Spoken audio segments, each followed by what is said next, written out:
Теплица участогы кызлары пикировка белән мәшгуль. Кызлары һәр үсентене аерым кассетларга саклык белән күчереп утырта. Пикировка үсентеләрне төрле чирләрдән дә саклый. Шул бүләннәренә каршы көрәш чарасы да булып тора.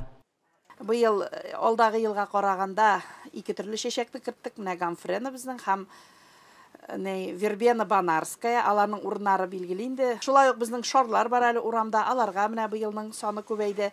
Утыртасы чәчәкләр безнең аларга петуния һәм цинерарий утыртырга җыенабыз.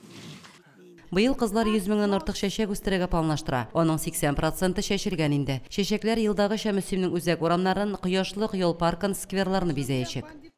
Чәчәкләрне яратмаган хатын-кыз юктыр инде ул. Теплицада эшләребез башланды.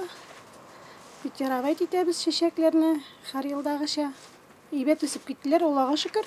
Сөенәбез, эшебезне яратып эшлибез. Теплицада хезмәт куючы кызлар чәчәкләрне яратып тәрбияли. Теплицадагы мишләр утын белән җылытыла. Бу эшне егетләр үзләре башкара, утынын да үзләре әзерли. Быел да мөслимебез урамнарын чәчәкләр бизәр дип ышанабыз, ышанып калабыз.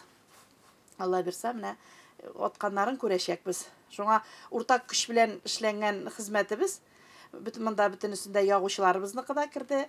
Кызларыбызның бөтен хезмәтләре кергән. Урамда безнең кызларыбыз эшли, тәрбияли сезон дәвамында. Шуңа бөтен кешенең хезмәте кергән. Мөслим урамнарында урын алачак 160 дәнә гөл чүлмәгендә ампелле, аслынып үсә торган чәчәкләр утыртылачак. Чүлмәкләр исә баннерлар астына һәм урам баганаларына беркетеләчәк. Лилия Шәймиева, Динар Минхаҗев, Мөслим телевидениесе.